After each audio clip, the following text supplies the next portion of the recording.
The story of Cinderella. Once upon a time, there was a kind sweet girl named Cinderella. Her mother died when she was very young, and her father married the king. His new wife and her two daughters, Anastasia and Drusilla, were mean. They treated Cinderella like a servant. One morning, there was a knock at the door. Cinderella opened it to find a stylish footman. He handed her a gold envelope. "The palace is holding a ball for the prince's birthday tonight," he announced. "Every girl in the kingdom is invited." "This isn't for you," cried Anastasia, snatching the invitation. "But the footman said that every girl is invited," protested Cinderella's father. "Of course she may go," said Cinderella's stepmother slyly, "as long as she has finished all her chores."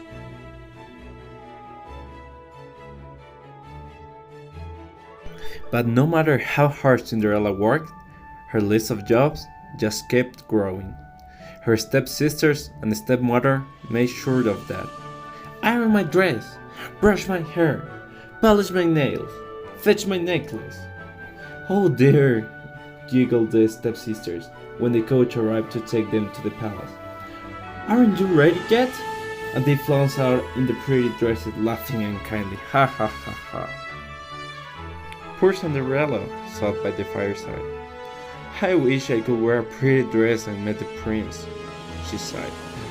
Suddenly, the room was filled with sparkling light as a fairy appeared. "Dry your eyes, Cinderella," said the fairy. "I'm your fairy godmother, and we have work to do. Go to the yard and fetch me the biggest pumpkin you can find," her fairy godmother said.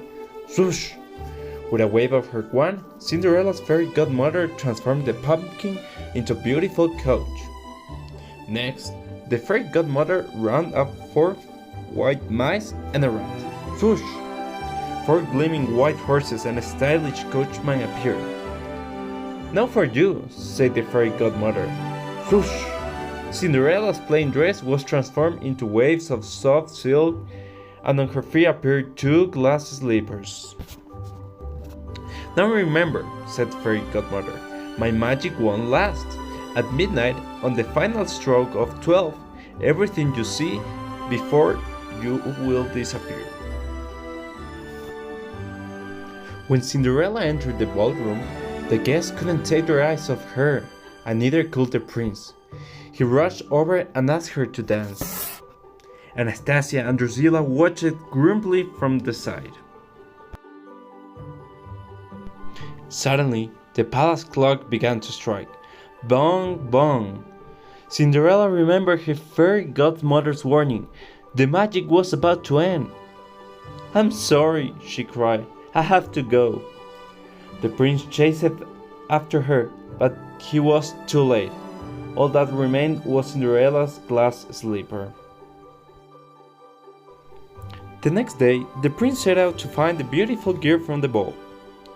"Every girl in the land must try the slipper," he said. Girl after girl tried to scare her foot into the tiny slipper, but with no success. Finally, the prince arrived at Cinderella's house. Anastasia and Drusilla fought, but they could not force their big feet into the dainty slipper. "Let Cinderella try," said her father bravely. The prince slid the slipper into Cinderella's foot. "It fits!" he cried happily. "My search is over. Will you marry?" Cinderella agreed at once. The prince and Cinderella got married and lived happily ever after in the palace. Meanwhile, Anastasia and Drusilla had to polish their own shoes and iron their own dresses, and that made them grumpier than ever. The end.